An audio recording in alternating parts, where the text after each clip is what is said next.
Lakle lakle Inspector Tayay Ahan Ramakta Inspector Tayay Tabiri Basimu James Hagurjamna Taramok Sabulona Ikoknona Kurumjari Ngasi Supuduna Laksari Inspector Tayay Chamapanga Yankai Suba Tankak Manipur Toleva Todo Watok Singh Athoba Kayagi Amadi Rilip Kemdaliba Owanagi Maramda Wari Kaya Matang Tamduna Tahanjak Toleva Todo Watok Singh Asida Kanana di Kangmidam Lan Asida Tonga Tongan Bawari Kaya Togde Narang Sandok Sakiba Ibecha Ahum Suba Tankak Amadi Narangi Matek Amatanga Tabisi Duga Makatabisi Karitore Mama Unduna Lady with Kariginone Muy Pabum Ay Karitore Aina Sing Sing to Kanglo Habadu Muy Pabum A quiggy Imaga Wari Sanabada Aina Munatari Kari Heba Kari Wari Tariba Nasanu Pigi Maramta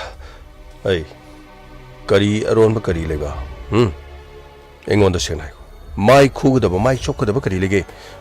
Adugumadi Karikumamataliti Tasina Towagamaga Kari Towagamaga Habidikari Towagamaga Arananati Tobana Mabanushi Hana Pondopa Maruma Pando no Lunezabado Adubu Equigi Maying Nasanu Pinadi Yada Boeramal Aduga Tobana Roiboina Magima from the Nushi Hana Pondolan Boeramal Numit Adudaging a ship hoba Amukana Lakri Madudagi Karizulate of Wafamadugi Nasanu Pina Sa ising Sapam Tapum Kangana Mana Yumasi Undunu Lady Banin Madupunamoto Karishuto Haunasan in Kalapumatangi Adubu Aishupau Punamak Tadunala Maga Luinari Vigita Haibadushu Tanil Gobomate Masamaga Luine Madu Magati Neriba Mong Mato Duna Masu Madugi Mong Mato Wadu the Lonarban Dinabaduna Adumna Taurabanina Masumadu Luinaraban I should Howi Maramda Wapam Karatarabani Karimatano I Hage Ay Mabu may exen a muna kangabani. Karino Haribasibo, Mabu may exen a kangi habadi. Ay Mabu may exen a kangi habadi sinin. Howzik Howzik show a kanbukun nak passing Todang Lobody. Tapna Howzik tea, Pam Paneam song Kakramale. Matong Abu Paneam lady. Kalurabadi, Amarum the Taganinga. Howzikimatam the Masagi, Mari Pak Maramdam, Nak the Yadi Haidena. Mayamarak adu the tin kibadudi, Matona do the Nikai Kone. Adubu Kanglup Asitang Manarambatarabadi. Ay Toido Pusukari show Hiramuidab. Ay Sanupishu, Hausikimatam Irang the Kaheni Yaudab. Aduga Tobashu, Kaheni Yaubadinati. Ain a palm the Bahiragadi, I Kanglup Puruki Oidabadu, Madu Kaktagiwan. My babum, Adudi, Hausiki, Mahak. Howzik Handak Marak Irang Toglibasi, Yamna Kana could talk about the Yauri Boramal. Amorom Dabudi, Wapamasin Natsanupi, Kanglambasuya. Madumangna Mahak, Unduna Labo Irambaso the Makiai. Adubu Mahak Kungapo in a sat cravati. Tambadingambanati. Karamamatam the Kudong Tiba Tokani to Oi hiding isolate. Karigumba, Kudong Tiba Tokrabat in a Chanupigi, Wakalda, Kariurakadagi Haibadu, Aisho, Puning that in Nungai Tabadil. A Pavo Raglabadi Kariguma the Tovana, Kunakpigi Todo Asida, Patan the Tokrabat in a Chanupigi, Firip, Maki, Kongtanga. A one home Balaka the Haibadu in a Kalibani. Karitogani, Yamna Luba Haibadu. Tina Hundre, Tokpamato. Lapna Hale, Tokpamato. Hojina Mumapams the Lactrabasu, Lap Tokna Labasu, Manga Tangli, but Kontangaduna, Ichani Pigi Punchida Kaibadi to Mokpidi. Masi Punamoxe. Ain Mamana won the Handaki Hider. Nasanu Piga Pamba Carino Magi, Kontang Carino, Magna Luina Simoni, and I don't know what in Hydro. Carino Moipabum. I know the moon and Osindu Natina Bit Libasibu. I book Carito Hibano. Masi Punamoxibu, I ain't a Tolibro, hey, Tomino. I ain't Haribasine. Mamma Magito down Hibadu, Nanga Kangadaban. Nachanupi. Nanga Karehin and Nanga Pamtu. Nachanupi Kok Oibugiwanati. Machanu Power Basu. Masa Hibas the Mamaga, Karehin and Nakpan. Makoi, Yaning Bapama, Kangdolaga, Carino, Kangdum, Kongtang, Chap Chanamatang, Matung in a Quinatang, why was hey? ꯇꯉꯥꯏ ꯐꯗꯕꯅꯤ ꯑꯗꯨꯕꯨ ꯃꯣꯏ ꯄꯥꯕꯨꯡ ꯑꯩꯕꯨ ꯍꯧꯖꯤꯛ ꯀꯔꯤ ꯇꯧꯖꯒꯗꯧꯔꯤꯕꯅꯣ ꯄꯨꯝꯅꯃꯛꯁꯤꯕꯨ ꯑꯩꯒꯤ ꯏꯊꯛꯇ ꯐꯔꯕꯗꯤ ꯃꯃꯥꯅꯅꯤ ꯍꯥꯏꯗꯨꯅ ꯅꯣꯡꯃꯇꯁꯨ ꯊꯥꯒꯠꯄꯤꯕ ꯅꯠꯇꯦ ꯍꯦꯛ ꯁꯣꯏꯔꯛꯄ ꯃꯇꯝꯗꯗꯤ ꯃꯃꯥ ꯑꯩꯅꯅꯤ ꯍꯥꯏꯗꯨꯅ ꯑꯩꯉꯣꯟꯗ ꯑꯣꯟꯁꯤꯟ ꯑꯗꯨꯃꯛ ꯇꯥꯏꯅꯤ ꯃꯣꯏ ꯄꯥꯕꯨꯡꯅ ꯑꯄꯥꯝꯕꯗꯣ ꯍꯥꯏꯕꯤꯌꯨ ꯑꯩꯅ ꯀꯔꯤꯅꯣ ꯉꯜꯂꯤꯉꯩꯁꯤꯗ ꯁꯦꯝꯗꯣꯛꯍꯧꯗ꯭ꯔꯕꯗꯤꯅꯦ ꯍꯌꯦꯡ ꯑꯩꯉꯣꯟꯗ ꯄꯨꯂꯞ ꯇꯥꯒꯗꯒꯤ ꯁꯔꯨꯛꯄꯨꯗꯤ ꯑꯩꯅ ꯀꯔꯤ ꯇꯧꯕ ꯌꯥꯏ ꯑꯗꯨꯒ ꯑꯩꯅ ꯀꯔꯤ ꯇꯧꯔꯣꯏꯗꯒꯦ ꯍꯥꯏꯕꯗꯣ ꯑꯩꯉꯣꯟꯗ ꯈꯖꯤꯛꯇꯪ ꯋꯥꯃꯥꯡ ꯌꯥꯟꯕ ꯑꯣꯏꯅ ꯑꯩꯉꯣꯟꯗ ꯇꯥꯛꯄꯤꯔꯕꯗꯤ ꯃꯗꯨ ꯑꯩꯅ ꯃꯇꯝ ꯃꯇꯝꯒꯤ ꯅꯉꯣꯟꯗ ꯏꯪꯒꯤꯠ ꯄꯤꯔꯤꯕꯁꯤꯅꯤ ꯃꯗꯨ ꯄꯨꯝꯅꯃꯛ ꯅꯪꯅ ꯈꯪꯒꯗꯕꯅꯤ ꯏꯃꯥꯅ ꯋꯥꯐꯝ ꯄꯨꯝꯅꯃꯛ ꯑꯁꯤ ꯂꯣꯏꯅ ꯈꯪꯉꯝꯕ ꯇꯥꯏ ꯑꯩꯈꯣꯏꯗ ꯍꯥꯏꯗ꯭ꯔꯕꯁꯨ ꯏꯃꯥꯗꯗꯤ ꯁꯣꯏꯗꯅ ꯍꯥꯏꯔꯝꯒꯅꯤ ꯈꯜꯂꯤ ꯑꯗꯨꯕꯨ ꯏꯃꯥꯅꯗꯤ ꯅꯣꯡꯃꯇ ꯑꯩꯉꯣꯟꯗ ꯃꯁꯨ ꯅꯨꯄꯤꯒꯤ ꯃꯔꯝꯗ ꯁꯨꯝ ꯇꯧꯔꯦ ꯑꯁꯤ ꯇꯧꯔꯦ ꯑꯩꯉꯣꯟꯗ ꯍꯥꯏꯕꯗꯤ ꯂꯩꯇꯦ ꯃꯁꯤꯅ ꯇꯥꯛꯄꯗꯤ ꯋꯥꯐꯝ ꯑꯁꯤꯗꯁꯨ ꯑꯩꯒꯤ ꯏꯃꯥꯁꯨ ꯅꯠꯇꯦ ꯏꯅꯦꯝꯕꯣꯛꯇꯤ ꯀꯔꯤꯃꯠꯇ ꯈꯪꯕ ꯅꯠꯇꯦ ꯃꯈꯣꯏꯅꯤꯅ ꯋꯥꯔꯤ ꯁꯥꯟꯅꯔꯤꯕꯗꯨꯗ ꯑꯩꯅ ꯈꯪꯉꯤ ꯏꯅꯦꯝꯕꯣꯛꯅ ꯍꯥꯟꯅ ꯈꯪꯕ ꯑꯣꯏꯔꯕꯗꯤ ꯈꯪꯉꯤ ꯍꯥꯏꯗꯨꯅ ꯍꯥꯏꯒꯅꯤ ꯑꯗꯨꯕꯨ ꯋꯥꯐꯝ ꯑꯁꯤꯗꯤ ꯏꯅꯦꯝꯕꯣꯛꯅ ꯀꯔꯤꯒꯨꯝꯕ ꯑꯃꯠꯇ ꯈꯪꯗꯕꯒꯤ ꯃꯑꯣꯡꯗ ꯂꯩ ꯌꯦꯡꯕ ꯇꯥꯔꯦꯗꯅ ꯀꯔꯤꯅꯣ ꯍꯥꯏꯕꯗꯨ ꯌꯦꯡꯕ ꯇꯥꯕꯅꯤ ꯑꯗꯨꯕꯨꯅꯦ ꯌꯨꯝꯗꯒꯤ ꯃꯄꯥꯟ ꯊꯣꯟꯕ ꯌꯥꯗꯦ ꯃꯁꯛ ꯅꯥꯏꯕ ꯊꯕꯛ ꯑꯃ ꯇꯧꯕ ꯈꯣꯠꯄ ꯍꯥꯏꯔꯤꯕꯗꯣ ꯂꯥꯟꯅ ꯆꯠꯈꯤꯒꯅꯤ ꯑꯩꯅ ꯍꯥꯏꯔꯤꯕꯁꯤꯅꯤ ꯃꯇꯝ ꯆꯥꯅ ꯁꯦꯟꯅꯒꯗꯕꯅꯤ ꯐꯅꯤ ꯏꯃꯥ ꯑꯩꯅ ꯍꯌꯦꯡꯅꯦ ꯊꯕꯛꯀ ꯇꯧꯔꯀꯥꯟꯗ ꯏꯃꯥꯕꯨ ꯅꯨꯡꯉꯥꯏꯅ ꯊꯝꯒꯗꯧꯔꯤꯕꯅꯤ ꯏꯃꯥ ꯀꯔꯤꯒꯨꯝꯕ ꯑꯩꯅ ꯊꯕꯛ ꯇꯧꯕ ꯐꯪꯗ꯭ꯔꯕꯁꯨ ꯑꯩ ꯍꯨꯃꯥꯡ ꯇꯥꯅ ꯊꯕꯛ ꯁꯨꯒꯅꯤ ꯑꯗꯨꯒꯅꯦ ꯃꯇꯤꯛ ꯆꯥꯕ ꯃꯤ ꯑꯃ ꯑꯣꯏꯕ ꯉꯝꯗ꯭ꯔꯕꯁꯨ ꯏꯃꯥ ꯑꯩ ꯁꯦꯜ ꯊꯣꯛꯅꯅꯕꯒꯤꯗꯃꯛ ꯑꯩ ꯍꯣꯠꯅꯒꯅꯤ ꯏꯃꯥꯕꯨ ꯅꯨꯡꯉꯥꯏꯅ ꯑꯩꯅ ꯊꯝꯒꯗꯧꯔꯤꯕꯅꯤ ꯀꯔꯤꯒꯤꯗꯃꯛꯇ ꯏꯃꯥꯅ ꯃꯤꯂꯨ ꯄꯤꯔꯥꯡ ꯆꯤꯟꯊꯗꯨꯅ ꯃꯇꯝ ꯄꯨꯝꯅꯃꯛꯇ ꯂꯩꯒꯗꯧꯔꯤꯒꯦ ꯏꯃꯥ ꯑꯩ ꯆꯥꯎꯔꯛꯂꯕꯅꯤ ꯅꯆꯥ ꯄꯥꯡꯒꯜ ꯁꯔꯦ ꯐꯥꯔꯕꯅꯤ ꯑꯩꯈꯣꯏ ꯇꯥꯃꯣꯈꯣꯏꯅꯅꯦ ꯃꯈꯣꯏꯅ ꯅꯨꯡꯉꯥꯏꯅ ꯂꯩꯈ꯭ꯔꯕꯁꯨ ꯏꯃꯥ ꯅꯆꯥ ꯂꯩ ꯀꯔꯤꯃꯠꯇ ꯈꯜꯂꯨꯅꯨ ꯅꯣꯡꯃꯗꯤ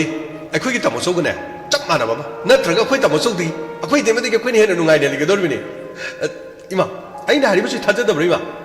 ꯊꯥꯖꯗꯕ꯭ꯔോ ꯑꯩꯅ ꯍꯥꯏꯔꯤꯕꯁꯤ ꯊꯥꯖꯗꯕ꯭ꯔꯥ ꯍꯥꯏꯕ ꯏꯃꯥꯒꯤ ꯏꯕꯨꯡꯉꯣ 이마하나 타자이네. 낭력 이마후 타독투는 짠크리바 습가리기노.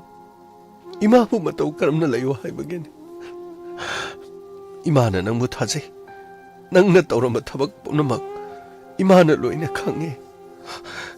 낭나나 타모이도 와라우리바. 낭나나 타모이도 농짝나리바도 이마소 로이나 강해네. 아두부. 이마디 까리고마 마다 통나 레이테네 이봉어. 이마디 까리고마 마다 통나 레이테. 이사디 칸키바데기네. 피레 포옹다반. 닝키바도마 통드리바 퍼버짭 용나도마 칸누나 레이반. 이자디 란짤라바서 소이드나 마이 빠칸. 이런 마마다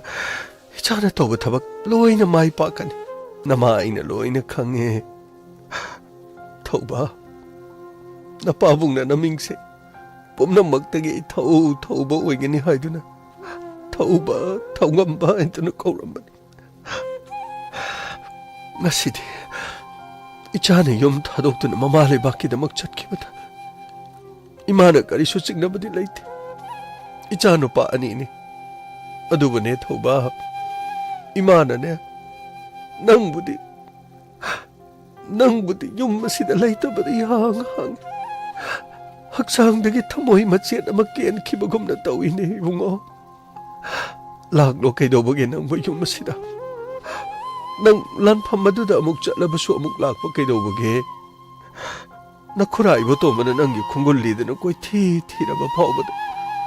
imana nangbu thiramgani imana nangmu ngairamgani haibasibu nangbu khangdabrani numidang wairam yorokpada thonghalda namana khutta maira paiduna ichana lambida lakpada uroi haiduna aina leptuna leiriba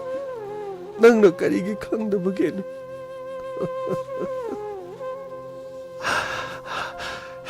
이마기 토바 낭 불락로네 깨도보게 이마기 토바 낭 불락로네 이마 그리기노 이마는 마탐 보너먹다 눅숭사나나 좀 레디도 그리기노 이마 이코이 닝땀나 볼로바니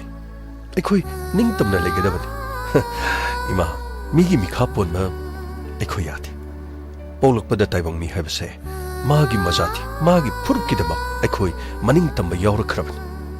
가리기 미 아마나 미 아마부 남탄나 탐가다기마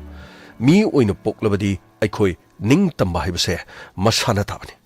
มีโอยนะปกแล้วก็มาซากิมาเลยปักปุ่นนุ่งชีบังงมดาวมาเลยปักกิดมุกทวายปักกิดบังงมดาวให้พุทธิมาปกปะดมีโอยดรบันีมักคุยดูดีหิงนี่หิงนะเทบุงมันนุ่งเดลิบตินกุมเลยอิมานะให้บดายเนี่ยชูบนโนมบัตนะหุมังมันตนะไอ้คุย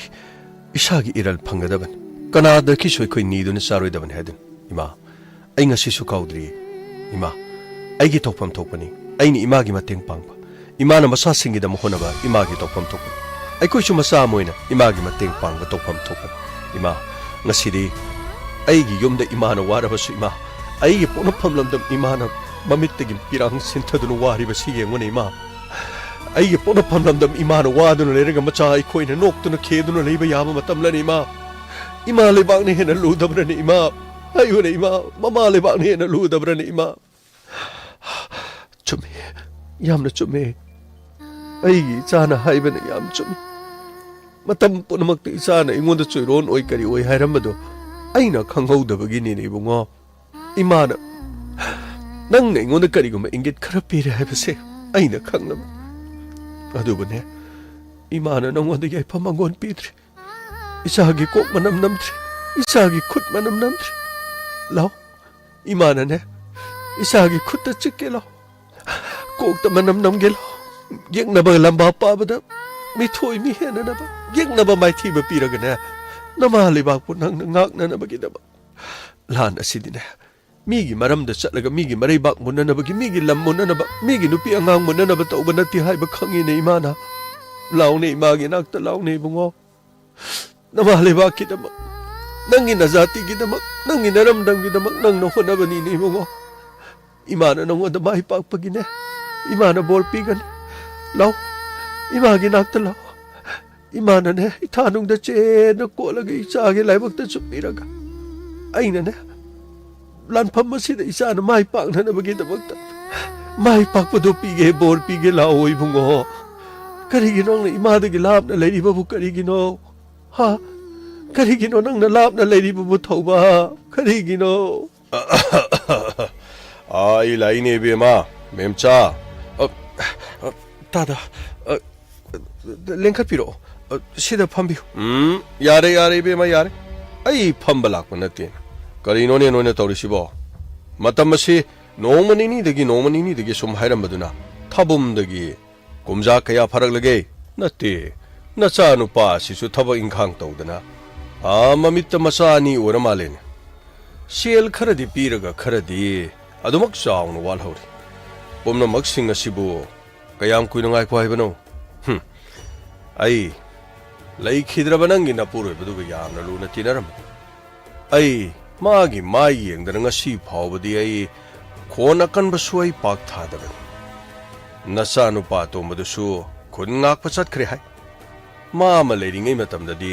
ไอ้น่ะสุขระท่าจะบเลยรำมันมันหัวหน้ารำบปุณมักตุสูกางคงปุณมักใจรำมาเลยนี่ตาดาปุณมักมากิมาไรบักตาไอ้มาไรบักตาให้กันเนี่ยหัวหน้ากี่ยาวน์หัวหน้ารำบดีตายบังมีโอ้ยเป็นตัวเกี่ยให้บัดตัวบุ้งงำดับทับกเลยแต่บันนี้เนี่ยมามักนะหัวหน้ารำบตัวรำบไม่ยามมาดูนี่คนท่าจะบัดดูเลยรำมันน่ารู้ในยังติกระบันนั่งน่ะดีเขาจีกะดีตัวรู้กันนี่อดุกยามระบัดเชนพัมมาดูกินมักแต่น่ะนายยุ่มอิงคนมุนบ้าให้บัดดูดีตีน่ารำบนับปูรุยบัดกิไม่ไอเยี่ยงดับบัดขักปามดิมากิทวายน่ะสุมาดูอูรกตาร์กันนุ่งไอร์อดุนะไอ้น่ะคุยน่ะนุ่งไอแต่บัดทับกชุบปากตรงนี้ดิปุณมักสิกะดีดกินเอาให้บัดดู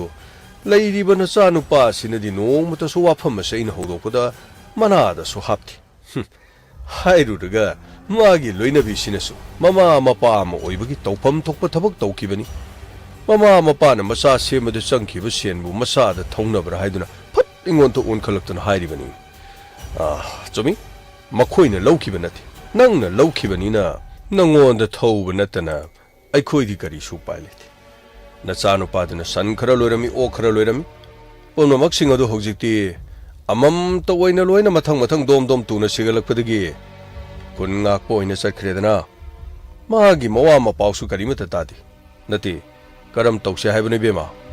ไอ้บุยุมมาสิดาสุไมนะสุมเล่ากี่บัชนพัมสิงห์ดูกิท้าวเวลาพัสูไอ้ดีกยาปังที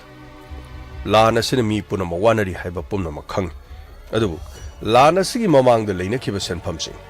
ꯍꯧꯖꯤꯛ ꯂꯥꯟ ꯑꯁꯤꯒꯤ ꯃꯅꯨꯡꯗ ꯁꯦꯟꯐꯝꯁꯤꯡ ꯑꯗꯨ ꯄꯤꯌꯨ ꯍꯥꯏꯕꯒꯤ ꯋꯥꯗꯤ ꯅꯠꯇꯦ ꯍꯥꯏꯕꯕꯨ ꯂꯥꯟꯒꯤ ꯃꯃꯥꯡꯗꯒꯤ ꯍꯨꯜꯂꯛꯇ꯭ꯔꯕ ꯂꯥꯟꯒꯤ ꯃꯃꯥꯡꯗꯒꯤ ꯄꯤꯔꯛꯇꯕ ꯁꯦꯟꯐꯝ ꯑꯗꯣ ꯂꯥꯟ ꯂꯣꯏꯔꯒꯁꯨ ꯄꯤꯒꯅꯤ ꯍꯥꯏꯕꯗꯤ ꯃꯗꯨꯒꯤ ꯃꯪꯂꯥꯟꯗꯤ ꯀꯔꯤꯒꯨꯝꯕ ꯑꯃꯠꯇ ꯂꯩꯇꯦ ꯑꯗꯨꯅ ꯅꯈꯣꯏꯅ ꯇꯥꯟꯅꯔꯒ ꯀꯔꯤꯅꯣ ꯈꯔ ꯁꯤꯜꯂꯒ ꯂꯧ ꯏꯪꯈꯣꯟꯗꯒꯤ ꯍꯥꯏꯒꯗ꯭ꯔꯥ ꯀꯔꯤꯗꯒꯤ ꯍꯥꯏꯒꯗꯕꯅꯣ ꯅꯈꯣꯏꯅ ꯇꯧꯕ ꯌꯥꯕꯗꯨ ꯅꯆꯥ ꯅꯨꯄꯥꯁꯤꯒ ꯇꯥꯟꯅꯔꯒꯔꯥ ꯅꯠꯇ꯭ꯔꯒꯅ ꯀꯔꯤ ꯇꯧꯒꯦ ꯍꯥꯏꯕꯅꯣ ꯃꯦꯝꯆꯥ ꯑꯩꯗꯤ ꯋꯥꯁꯤ ꯃꯈꯥ ꯇꯥꯅꯤꯡꯗꯦ ꯑꯩꯕꯨ ꯐꯠꯇꯕꯁꯨ ꯇꯥꯍꯟꯒꯅꯨꯗ ꯑꯩ ꯉꯁꯤ ꯐꯥꯎꯕꯗꯤ ꯐꯅꯌꯥꯝ ꯌꯦꯡꯕꯅꯤ ꯑꯗꯨꯕꯨ ꯅꯆꯥ ꯅꯨꯄꯥ ꯑꯇꯣꯝꯕꯗꯨꯁꯨ ꯌꯨꯝ ꯊꯥꯗꯣꯛꯇꯨꯅ ꯆꯠꯈ꯭ꯔꯦ ꯍꯧꯖꯤꯛ ꯀꯅꯥꯒꯤ ꯃꯪꯂꯥꯟꯗꯅꯣ ꯑꯩꯈꯣꯏꯅ ꯊꯥꯖꯒꯗꯧꯔꯤꯕꯁꯨ ꯀꯅꯥꯗꯅꯣ ꯅꯆꯥ ꯅꯨꯄꯥ ꯑꯍꯟꯅꯦꯅ ꯇꯧꯔꯤꯕꯁꯤꯁꯨ ꯑꯩꯈꯣꯏꯅ ꯋꯥꯐꯝ ꯑꯁꯤ ꯍꯥꯏꯔꯨꯕꯗ ꯊꯑꯣꯏ ꯋꯥꯋꯣꯏꯗꯕꯅꯤꯅ ꯑꯩꯈꯣꯏꯅ ꯀꯅꯥꯗ ꯍꯥꯏꯔꯨꯒꯅꯤ ꯍꯥꯏꯌꯨꯅꯦ ꯅꯪꯅ ꯄꯪꯁꯤꯟꯅꯗꯨꯅ ꯁꯨꯝꯅ ꯅꯃꯤꯠꯇꯒꯤ ꯅꯄꯤ ꯇꯩꯊꯣꯛꯇꯨꯅ ꯂꯩꯕꯗꯨꯅꯅꯤꯅꯦ ꯑꯩꯅ ꯃꯐꯝ ꯑꯁꯤꯗꯒꯤ ꯄꯩꯁꯥ ꯊꯧꯕ ꯂꯥꯛꯄ꯭ꯔꯥ ꯍꯥꯏꯕꯕꯨ ꯊꯃꯣꯏ ꯀꯥꯏꯔꯒ ꯆꯠꯄꯗꯨꯅꯗꯤ ꯌꯥꯔꯣꯏꯅꯦ ꯑꯩꯒꯤꯁꯨ ꯌꯨꯝ ꯄꯥꯜꯂꯤ ꯏꯆꯥ ꯏꯁꯨ ꯂꯩꯅꯦ ꯑꯗꯨꯛ ꯌꯥꯝꯈ꯭ꯔꯕ ꯁꯦꯟꯐꯝꯁꯤꯡ ꯑꯗꯨꯅ ꯅꯈꯣꯏꯒꯤ ꯅꯆꯥꯅꯁꯨ ꯁꯦꯝꯃꯒ ꯅꯈꯣꯏꯅ ꯅꯅꯤꯡ ꯇꯧꯔꯒ ꯑꯩꯅ ꯋꯥꯔꯒ ꯂꯩꯌꯣ ꯍꯥꯏꯕꯗꯨꯗꯤ ꯑꯩ ꯃꯔꯨꯞꯃꯛꯀꯤ ꯅꯨꯄꯤ ꯑꯣꯏꯔꯕꯁꯨ ꯃꯦꯝꯆꯥ ꯑꯩ ꯃꯗꯨꯃꯛꯇꯤ ꯀꯥ ꯍꯦꯟꯅ ꯌꯥꯅꯤꯡꯗꯦ ꯑꯩ ꯀꯥ ꯍꯦꯟꯅ ꯌꯥꯅꯤꯡꯗꯦ ꯍꯥꯏꯔꯤꯕꯁꯤꯅꯤꯀꯣ ꯃꯦꯝꯆꯥ ꯑꯃꯨꯛꯇꯗꯤ ꯄꯥꯎꯈꯨꯝ ꯄꯤꯌꯨꯅꯦ ꯆꯨꯝꯃꯦ ꯇꯥꯗꯅ ꯍꯥꯏꯕꯤꯔꯤꯕ ꯋꯥꯐꯝꯗꯨ ꯃꯆꯦꯠ ꯑꯃꯠꯇ ꯀꯛꯅꯤꯡꯉꯥꯏ ꯂꯩꯇꯦ ꯑꯗꯨꯕꯨꯅꯦ ꯇꯥꯗ ꯏꯆꯥꯅꯨꯄꯥꯗꯣ ꯃꯍꯥꯛꯁꯨ ꯈꯨꯟ ꯉꯥꯛꯄꯅꯤ ꯍꯥꯏꯗꯨꯅ ꯆꯠꯈ꯭ꯔꯦ ꯑꯩꯁꯨ ꯇꯦꯡꯊꯥꯔꯝꯂꯤꯕꯅꯤ ꯃꯍꯥꯛꯄꯨ ꯌꯨꯝꯗ ꯍꯜꯂꯛꯂꯣ ꯍꯥꯏꯗꯨꯅ ꯃꯈꯨꯔꯥꯏꯕ ꯇꯣꯝꯕꯅꯁꯨ ꯀꯣꯏꯊꯤ ꯊꯤꯗꯨꯅ ꯃꯥꯒꯤ ꯂꯩꯐꯝꯁꯨ ꯌꯦꯡꯉꯨꯔꯦ ꯑꯗꯨꯕꯨ ꯆꯞ ꯆꯥꯕ ꯃꯐꯝ ꯈꯪꯗ꯭ꯔꯁꯨ ꯈꯨꯟ ꯉꯥꯛꯄꯁꯤꯡꯒꯤ ꯃꯔꯛꯇ ꯌꯥꯎꯔꯦ ꯍꯥꯏꯕꯁꯤꯗꯤ ꯃꯁꯤꯗꯤ ꯑꯆꯨꯝꯕꯅꯤ ꯇꯥꯗ ꯑꯩꯁꯨ ꯇꯥꯔꯤꯅꯤ ꯂꯩꯀꯥꯏ ꯑꯁꯤꯅ ꯅꯤꯝꯕꯨ ꯂꯣꯏꯅ ꯉꯥꯡꯅꯔꯦ ꯈꯨꯟ ꯉꯥꯛꯄꯗ ꯌꯥꯎꯈ꯭ꯔꯦ ꯐꯝ ꯆꯥꯎꯈ꯭ꯔꯦ ꯍꯥꯏꯕ ꯄꯥꯎꯁꯨ ꯇꯥꯏ ꯑꯗꯨꯕꯨ ꯃꯗꯨꯅ ꯂꯩꯕꯥꯛꯀꯤ ꯑꯣꯏꯕ ꯋꯥꯅꯤ ꯃꯈꯣꯏꯅ ꯇꯧꯔꯤꯕ ꯊꯕꯛꯇꯨ ꯐꯩ ꯅꯠꯇ꯭ꯔꯒ ꯐꯠꯇꯦ ꯍꯥꯏꯕꯗꯨꯗꯤ ꯑꯩꯗꯤ ꯀꯥ ꯍꯦꯟꯅ ꯍꯥꯏꯔꯣꯏꯅꯦ ꯑꯗꯨꯕꯨꯅꯦ ꯅꯈꯣꯏꯅ ꯂꯧꯈꯤꯕ ꯁꯦꯟꯐꯝ ꯑꯗꯨ ꯌꯥꯝꯅ ꯌꯥꯝꯕ ꯁꯦꯟꯐꯝꯅꯤ ꯅꯆꯥꯅꯨꯄꯥꯒꯤ ꯊꯕꯛ ꯑꯗꯨ ꯑꯣꯏꯗ꯭ꯔꯤꯉꯩꯗ ꯃꯥꯅ ꯃꯍꯩ ꯃꯁꯤꯡ ꯇꯝꯕꯒꯤ ꯃꯄꯥꯟꯗ ꯂꯩꯕ ꯃꯇꯝ ꯑꯗꯨꯗ ꯊꯣꯛꯂꯛꯄꯗ ꯃꯤꯒꯤ ꯁꯦꯜ ꯄꯤꯔꯝꯗ꯭ꯔꯗꯤ ꯌꯥꯗ꯭ꯔꯦ ꯑꯗꯨꯒ ꯊꯣꯛꯂꯛꯄꯒꯤ ꯄꯩꯁꯥꯅꯆꯤꯡꯕ ꯄꯨꯝꯅꯃꯛꯁꯤꯡ ꯑꯗꯨꯒꯤꯅꯤ ꯍꯥꯏꯗꯨꯅ ꯂꯧꯈꯤꯕ ꯁꯦꯟꯐꯝ ꯅꯠꯇ꯭ꯔꯣ ꯀꯌꯥꯔꯛꯅꯣ ꯅꯈꯣꯏꯅ ꯃꯈꯟ ꯀꯌꯥꯔꯛ ꯂꯧꯈꯤ ꯇꯥꯝ ꯀꯌꯥꯔꯛ ꯂꯧꯈꯤꯒꯦ ꯇꯥꯗ ꯄꯨꯝꯅꯃꯛ ꯇꯥꯗꯅ ꯍꯥꯏꯕꯤꯔꯤꯕꯗꯨ ꯑꯔꯥꯟꯕ ꯑꯃꯠꯇ ꯌꯥꯎꯗꯦ ꯇꯥꯗ ꯑꯆꯨꯝꯕ ꯉꯥꯛꯇꯅꯤ ꯇꯥꯗꯅ ꯇꯥꯛꯄꯤꯔꯤꯕ ꯑꯩ ꯋꯥ ꯌꯥꯝꯅ ꯉꯥꯡꯕ ꯇꯜꯂꯤꯅꯦ ꯃꯦꯝꯆꯥ ꯅꯪꯒꯤ ꯅꯄꯨꯔꯣꯏꯕꯗꯨ ꯑꯩꯒꯤ ꯏꯃꯥꯟꯅꯕꯅꯤꯅꯦ ꯑꯩꯅ ꯃꯉꯣꯟꯗꯒꯤ ꯈꯖꯤꯛ ꯈꯟꯕ ꯈꯛꯇꯒꯤ ꯋꯥꯅꯤ ꯑꯗꯨꯕꯨ ꯃꯥꯒ ꯑꯩꯒ ꯆꯍꯤ ꯂꯦꯡꯒꯥ ꯆꯞ ꯃꯥꯟꯅꯕꯒꯤ ꯃꯑꯣꯡꯗ ꯇꯤꯟꯅꯔꯛꯄꯅꯤ ꯑꯩ ꯋꯥ ꯃꯈꯥ ꯇꯥꯅꯤꯡꯗꯦ ꯅꯈꯣꯏꯅ ꯀꯔꯤꯅꯣ ꯈꯟꯅꯔꯒ ꯏꯪꯈꯣꯜ ꯑꯁꯤ ꯏꯟꯅꯔꯁꯦ ꯍꯥꯏꯕ꯭ꯔꯥ ꯅꯠꯇ꯭ꯔꯒꯅ ꯀꯔꯤ ꯇꯧꯁꯦ ꯍꯥꯏꯕꯅꯣ ꯑꯩꯗꯤ ꯃꯁꯤ ꯅꯠꯇꯅ ꯑꯇꯣꯞꯄ ꯈꯣꯡꯊꯥꯡ ꯑꯃ ꯂꯩꯇ꯭ꯔꯦ ꯅꯈꯣꯏꯅ ꯁꯦꯜ ꯁꯤꯡꯗ꯭ꯔꯦ ꯍꯥꯏꯗꯨꯅ ꯑꯩꯅ ꯏꯪꯈꯣꯜ ꯑꯁꯤ ꯍꯦꯛ ꯃꯨꯟꯗꯨꯅ ꯂꯧꯕ ꯍꯥꯏꯕꯁꯤꯁꯨ ꯏꯇꯥꯎ ꯑꯗꯨꯒꯤ ꯃꯥꯏ ꯌꯦꯡꯗꯅ ꯑꯩ ꯃꯗꯨꯃꯛꯇꯤ ꯍꯥꯏꯅꯤꯡꯗꯕꯅꯤ ꯑꯗꯨꯕꯨ ꯅꯈꯣꯏꯅ ꯀꯔꯤꯃꯠꯇ ꯈꯪꯖꯤꯜꯂꯛꯇ꯭ꯔꯕ ꯅꯈꯣꯏꯅ ꯊꯋꯥ ꯁꯥꯔꯛꯇ꯭ꯔꯕꯗꯤ ꯑꯩꯗꯤ ꯃꯁꯤ ꯅꯠꯇꯅ ꯑꯇꯣꯞꯄ ꯂꯝꯕꯤ ꯑꯃ ꯂꯩꯒꯗꯕ ꯃꯥꯟꯗꯦ ꯅꯈꯣꯏꯅ ꯀꯔꯤꯅꯣ ꯈꯟꯅꯔꯒ ꯑꯩ ꯃꯗꯨꯒꯤ ꯄꯥꯎꯈꯨꯝꯗꯣ ꯍꯧꯖꯤꯛꯃꯛ ꯑꯩ ꯈꯪꯕ ꯄꯥꯝꯃꯤ ꯇꯥꯗ ꯑꯩꯈꯣꯏꯁꯨ ꯀꯔꯤꯅꯣ ꯈꯟꯅꯖꯔꯤꯕꯅꯤ ꯏꯆꯥꯅꯨꯄꯥ ꯑꯇꯣꯝꯕꯗꯨ ꯂꯩꯔꯕꯗꯤꯅꯦ ꯑꯃꯨꯛꯀꯁꯨ ꯍꯦꯟꯅ ꯂꯥꯏꯒꯗꯕꯅꯤ ꯃꯥꯅ ꯃꯔꯨꯞ ꯀꯔꯤ ꯈꯔ ꯌꯥꯎꯖꯕ ꯈꯔꯁꯨ ꯂꯩꯕꯅꯤ ꯑꯗꯨꯕꯨ ꯍꯧꯖꯤꯛꯇꯤ ꯃꯔꯨꯞ ꯇꯧꯕ ꯌꯥꯔꯣꯏ ꯑꯗꯨꯒ ꯃꯤꯉꯣꯟꯗ ꯂꯩꯈꯤꯕ ꯁꯦꯜꯁꯨ ꯊꯧꯕ ꯌꯥꯔꯣꯏ ꯍꯥꯏꯗꯅ ꯉꯥꯡꯅꯔꯛꯂꯤꯕ ꯇꯧꯅꯔꯛꯂꯤꯕ ꯍꯣꯏꯅꯦ ꯄꯨꯝꯅꯃꯛꯇꯣ ꯑꯩ ꯂꯣꯏꯅ ꯈꯪꯉꯤꯅꯦ ꯑꯩꯅ ꯂꯥꯛꯂꯤꯕꯁꯤ ꯍꯧꯖꯤꯛ ꯁꯦꯜ ꯄꯤꯗ꯭ꯔꯕꯁꯨ ꯊꯥꯒꯤ ꯃꯊꯣꯏ ꯄꯤꯌꯨ ꯍꯥꯏꯗꯨꯅ ꯂꯥꯛꯄꯁꯨ ꯅꯠꯇꯦ ꯅꯈꯣꯏꯅ ꯂꯧꯈꯤꯕ ꯁꯦꯟꯐꯝꯁꯤꯡ ꯑꯗꯨꯗꯒꯤ ꯂꯨꯄꯥ ꯂꯥꯛ ꯀꯌꯥ ꯐꯥꯔꯒꯦ ꯅꯠꯇꯦ ꯃꯁꯤ ꯄꯨꯝꯅꯃꯛꯁꯤꯡꯁꯤ ꯑꯩꯅ ꯇꯥꯇꯥ ꯀꯔꯅ ꯁꯥꯗꯅ ꯑꯩꯅ ꯅꯈꯣꯏꯗ ꯀꯠꯊꯣꯛꯄꯗꯤ ꯑꯩꯁꯨ ꯌꯨꯝ ꯀꯩ ꯄꯥꯜꯂꯤꯅꯦ ꯏꯕꯨꯡꯅ ꯃꯗꯨ ꯄꯨꯝꯅꯃꯛꯇꯨ ꯑꯩꯅ ꯃꯗꯨ ꯉꯝꯒꯗꯕ ꯅꯠꯇꯦꯅꯦ ꯌꯨꯝꯗ ꯂꯩꯔꯤꯕ ꯅꯆꯦ ꯈꯣꯏꯅꯁꯨ ꯋꯥ ꯊꯣꯛꯂꯕꯅꯤ ꯍꯧꯖꯤꯛ ꯐꯥꯎꯕ ꯀꯔꯤ ꯇꯧꯗꯨꯅ ꯂꯩꯔꯤꯕꯅꯣ ꯍꯥꯏꯗꯅ ꯃꯈꯣꯏꯗꯤ ꯍꯥꯏꯗꯨꯅ ꯂꯩꯔꯤꯕꯅꯤ ꯃꯈꯣꯏꯅ ꯃꯐꯝ ꯑꯁꯤꯗ ꯂꯥꯛꯂꯒ ꯁꯦꯜ ꯊꯧꯕꯗꯤ ꯑꯩꯗꯤ ꯄꯥꯝꯗꯦ ꯃꯈꯣꯏꯅ ꯃꯐꯝ ꯑꯁꯤꯗ ꯁꯦꯜ ꯊꯧꯕ ꯂꯥꯛꯄ ꯇꯥꯔꯕꯗꯤ ꯅꯈꯣꯏ ꯑꯃꯨꯛꯀ ꯍꯦꯟꯅ ꯋꯥꯒꯅꯤ ꯑꯩꯅ ꯍꯥꯏꯔꯤꯕꯁꯤ ꯊꯥꯖꯗꯕ ꯇꯧꯒꯅꯨ ꯄꯨꯝꯅꯃꯛꯁꯤꯡ ꯑꯁꯦ ꯅꯈꯣꯏꯅ ꯋꯥꯈꯜ ꯇꯥꯔꯒ ꯃꯁꯤ ꯊꯣꯛꯇꯅꯅꯕꯗꯣ ꯑꯩ ꯃꯗꯨꯒꯤ ꯊꯧꯗꯥꯡꯗꯣ ꯑꯩ ꯂꯧꯍꯟꯅꯤꯡꯉꯤ ꯑꯁꯦꯡꯕ ꯑꯃ ꯀꯔꯤꯅꯣ ꯍꯥꯏꯕꯗꯨ ꯑꯩꯉꯣꯟꯗ ꯆꯞ ꯆꯥꯅ ꯍꯥꯏꯔꯣꯅꯦ ꯇꯥꯗ ꯑꯩꯅ ꯍꯥꯏꯖꯔꯤꯕꯁꯤꯅꯤ ꯇꯉꯥꯏꯃꯛ ꯐꯗ꯭ꯔꯕꯗꯤ ꯏꯪꯈꯣꯜ ꯑꯁꯤ ꯇꯥꯗ ꯃꯤꯡ ꯄꯥꯜꯂꯕꯁꯨ ꯄꯥꯟꯕ ꯇꯥꯔꯦꯗꯅ ꯀꯔꯤꯗꯤ ꯎꯄꯥꯏ ꯂꯩ ꯃꯥꯅ ꯅꯣꯡꯊꯛꯇꯒꯤ ꯎꯔꯛꯂꯕꯁꯨ ꯎꯄꯥꯏ ꯂꯩꯇꯕꯒꯤꯅꯤ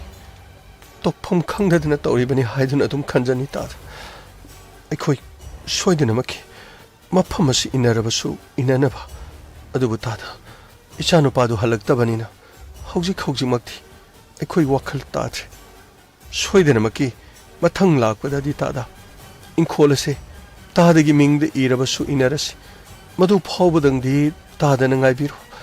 ꯑꯩꯁꯨ ꯏꯆꯥꯅꯨꯄꯥꯗꯨ ꯐꯪꯅꯅꯕ ꯏꯕꯣꯇꯣꯝꯕ ꯈꯣꯏ ꯀꯔꯤ ꯈꯣꯏ ꯊꯥꯗꯣꯛꯇꯨꯅ ꯑꯩ ꯇꯁꯦꯡꯅ ꯃꯈꯣꯏꯕꯨ ꯌꯥꯝꯅ ꯊꯤꯖꯔꯤꯕꯅꯤ ꯃꯦꯝꯆꯥ ꯐꯔꯦ ꯑꯩ ꯆꯠꯅꯅꯕ ꯇꯧꯈꯤ ꯏꯪꯈꯣꯜ ꯑꯁꯤ ꯏꯟꯅꯕ ꯍꯥꯏꯕꯗꯨꯗ ꯌꯥꯅꯔꯁꯤꯀꯣ ꯑꯗꯨꯗꯤ ꯍꯌꯦꯡ ꯅꯆꯥꯅꯨꯄꯥꯁꯤ ꯑꯃꯨꯛ ꯂꯥꯛꯂꯒ ꯀꯔꯤꯅꯣ ꯑꯃꯨꯛ ꯍꯥꯏꯕ ꯅꯠꯇ꯭ꯔꯒ ꯅꯆꯥꯅꯨꯄꯥ ꯑꯍꯟ ꯂꯩꯔꯤꯕꯁꯤꯅ ꯃꯈꯣꯏꯅ ꯀꯔꯤꯅꯣ ꯑꯃꯨꯛ ꯍꯥꯏꯔꯛꯂꯕꯗꯤ ꯑꯩꯗꯤ ꯌꯥꯔꯣꯏꯗꯕꯅꯤ ꯑꯩ ꯑꯉꯥꯡ ꯃꯆꯥꯃꯛꯇꯤ ꯅꯠꯇ꯭ꯔꯦ ꯀꯅꯥꯒꯨꯝꯕ ꯑꯣꯏꯔꯕꯗꯤꯅꯦ ꯑꯩ ꯃꯊꯛ ꯃꯈꯥ ꯑꯣꯟꯗꯅ ꯑꯩ ꯇꯧꯔꯒꯗꯕꯅꯤ ꯑꯗꯨꯕꯨ ꯅꯄꯨꯔꯣꯏꯕꯒ ꯇꯤꯟꯅꯔꯝꯕꯅꯤꯅ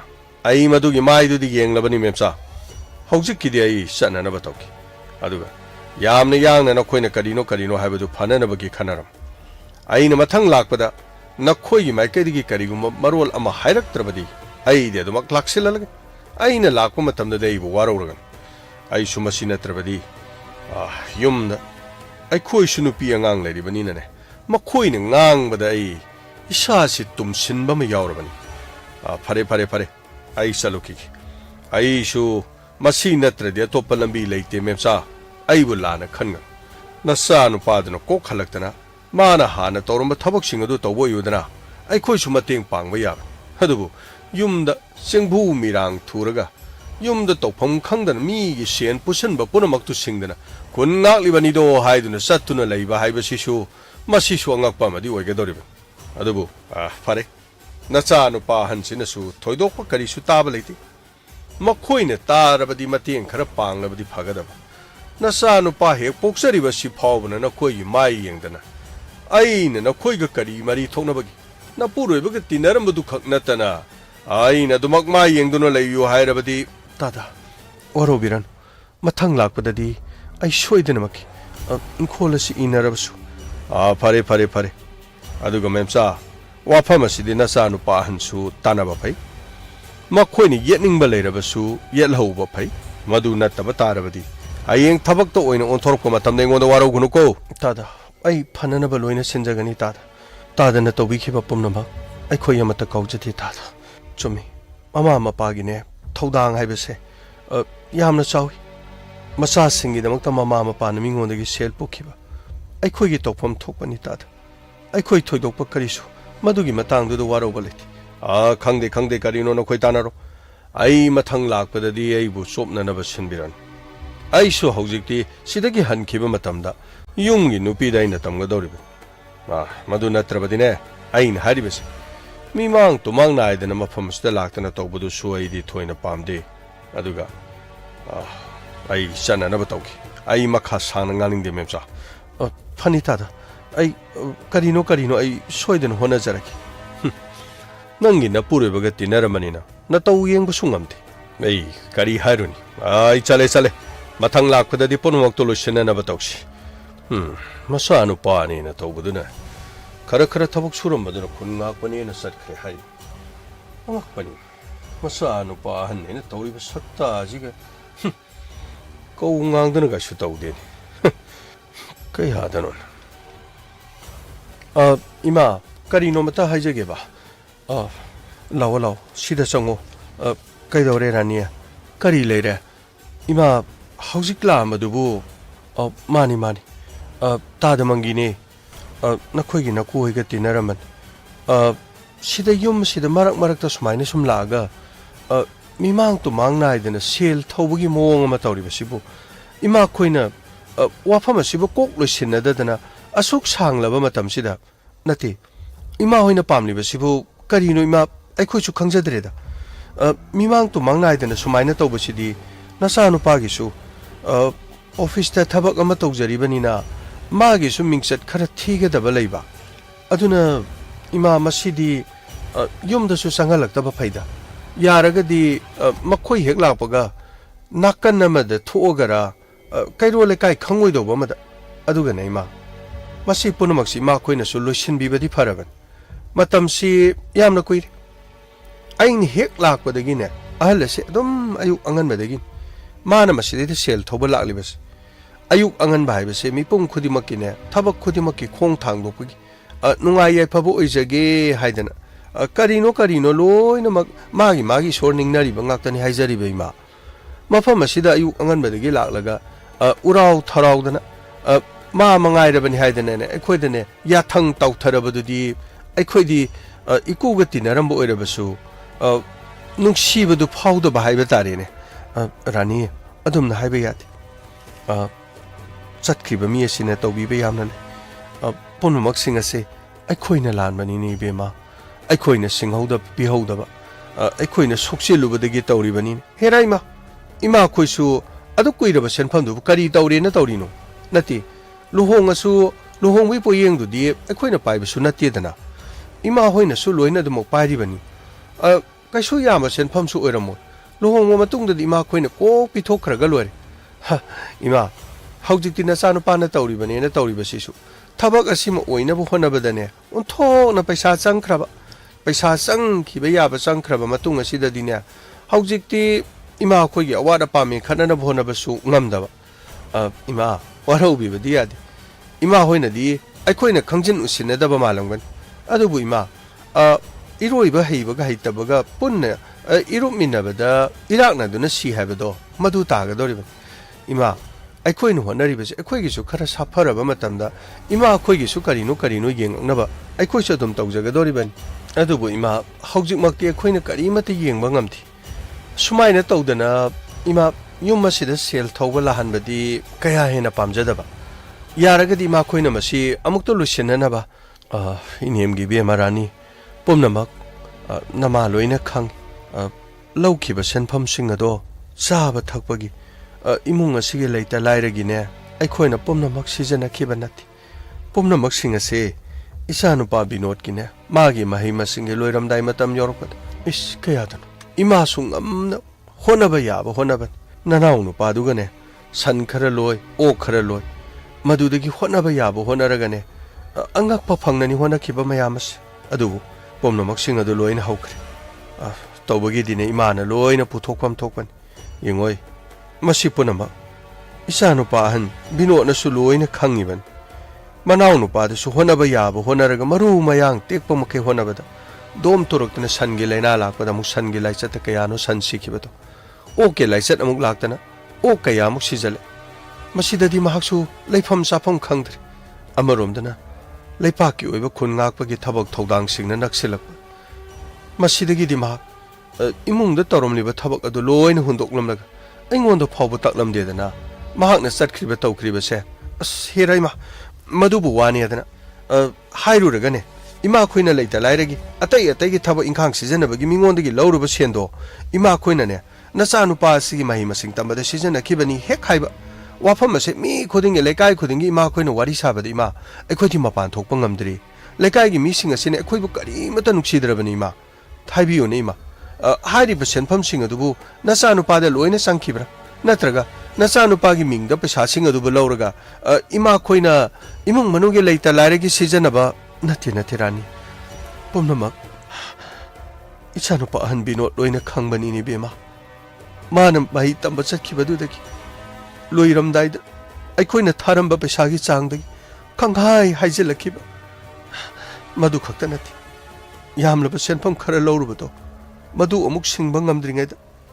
ꯅꯈꯣꯏꯒꯤ ꯑꯃꯨꯛ ꯂꯨꯍꯣꯡꯕꯒꯤ ꯊꯕꯛ ꯊꯧꯔꯝꯁꯤ ꯀꯩꯅꯣꯅꯦ ꯏꯃꯥ ꯂꯨꯍꯣꯡꯕꯗꯤ ꯅꯆꯥꯅꯨꯄꯥꯅ ꯂꯣꯏꯅ ꯍꯣꯡꯖꯩ ꯍꯥꯏꯗꯥꯏꯅꯦ ꯅꯆꯥꯅꯨꯄꯥꯅ ꯂꯣꯏꯅ ꯄꯨꯊꯣꯛꯑꯦ ꯍꯥꯏ ꯏꯃꯥ ꯈꯣꯏꯅ ꯂꯣꯏꯅ ꯄꯣꯌꯦꯡꯁꯨ ꯄꯥꯏꯁꯜꯂꯒ ꯏꯃꯥꯅ ꯍꯥꯏꯕꯤꯔꯤꯕꯗꯨꯕꯨ ꯀꯔꯤꯅꯣ ꯔꯥꯅꯤ ꯄꯨꯝꯅꯃꯛꯁꯦ ꯑꯩꯅ ꯄꯥꯏꯁꯤꯟꯈꯤꯕ ꯄꯣꯌꯦꯡ ꯑꯗꯨꯅ ꯂꯥꯜꯂꯕꯔꯅꯦ ꯑꯩꯅ ꯄꯥꯏꯈꯤꯕ ꯄꯣꯌꯦꯡ ꯑꯗꯨꯗ ꯀꯌꯥ ꯇꯥꯔꯝꯒꯗꯒꯦ ꯅꯪꯒꯤ ꯅꯨꯄꯥꯒꯤ ꯂꯨꯍꯣꯡꯕꯗ ꯆꯪꯕ ꯃꯌꯥꯝ ꯅꯠꯇꯦ ꯑꯩꯈꯣꯏꯁꯨ ꯏꯃꯨꯡ ꯑꯁꯤꯗ ꯇꯧꯗꯕ ꯌꯥꯗꯕ ꯏꯆꯥꯒꯤ ꯇꯧꯔꯤꯕ ꯊꯕꯛꯁꯤꯡ ꯑꯗꯨ ꯑꯔꯩꯕꯗꯤ ꯅꯠꯇꯕꯅꯤꯅ ꯍꯪꯗꯣꯛ ꯍꯪꯖꯤꯟ ꯇꯧꯗꯨꯅ ꯄꯨꯊꯣꯛ ꯄꯨꯁꯤꯟ ꯇꯧꯕ ꯇꯥꯕ ꯅꯠꯇ꯭ꯔꯅꯤ ꯍꯦꯔꯥ ꯏꯃꯥꯁꯨꯅꯦ ꯍꯥꯏꯔꯨꯔꯒꯅꯦ ꯇꯧꯐꯝ ꯊꯣꯛꯄ ꯏꯃꯥ ꯍꯣꯏꯒꯤ ꯊꯧꯗꯥꯡ ꯑꯗꯨꯒꯤꯗꯃꯛꯇ ꯇꯧꯕꯤꯅ ꯊꯣꯛꯄꯤꯕ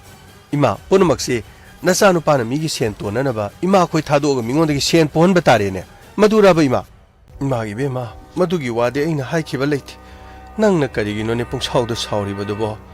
ꯏꯃꯥꯗꯤ ꯃꯗꯨ ꯅꯠꯇ꯭ꯔꯕꯗꯤ ꯑꯩꯗꯤ ꯀꯔꯤ ꯎꯄꯥꯏ ꯂꯩꯔꯨꯅꯤ ꯃꯥꯒꯤꯗꯃꯛ ꯍꯣꯠꯅꯈꯤꯕ ꯇꯧꯈꯤꯕ ꯈꯔꯗꯨ ꯍꯥꯏꯕꯒꯤ ꯋꯥꯅꯤ ꯃꯁꯤꯕꯨ ꯅꯪ ꯁꯥꯎꯅꯤꯡꯕ꯭ꯔꯅꯦ ꯏꯃꯥ ꯑꯩꯈꯣꯏ ꯂꯣꯏꯅꯅ ꯏꯃꯨꯡꯁꯤꯗ ꯈꯟꯅꯔꯤꯕꯅꯤ ꯏꯃꯥꯅ ꯍꯥꯏꯔꯨꯔꯒ masa siamba de sangkiba senpham khara du gi damakta pauthang na dana dum imana swani sungang bose ai khoi sune ima khoi da mateng pangning ba yamna wal ima khoi na pa ma du kari no haibdo mayek seng na khoi da habi bana phar mafam sidane ayung ta de gi mina sel thoba lakba yum sidane ko mai thambam leitre natima ima khoi na pamni ba sibu kari no ta seng ba mai khoi da habi ro yum sid yeng ina hunu pa ne na makhak lebuduna leipak ning ba sadana nati mahak ku sat ta ba yadi mahak ku thok ta ba yadi haibro mahak ki su mahak ki thodang du adu makhara to wi yum sida kana na to wi ni na to ri no ba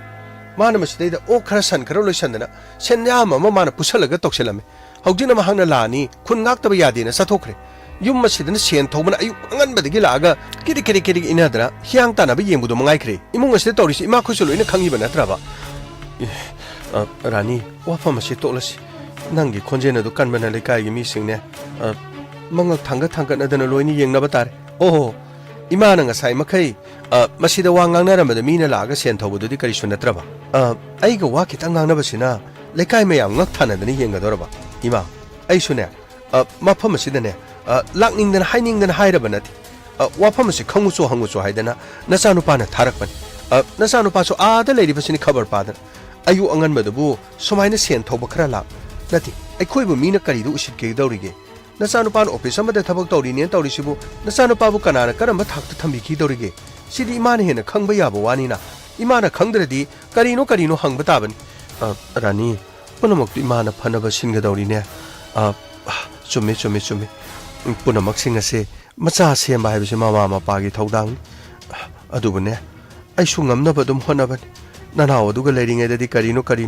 mana ngamba so dum tawki haijabagi wan punamak singa se imana ngang madu soirasu nangna lana logon ai sune makoi sen thoba laklibedo laktana bagi dam aroibo imana su hai khara hai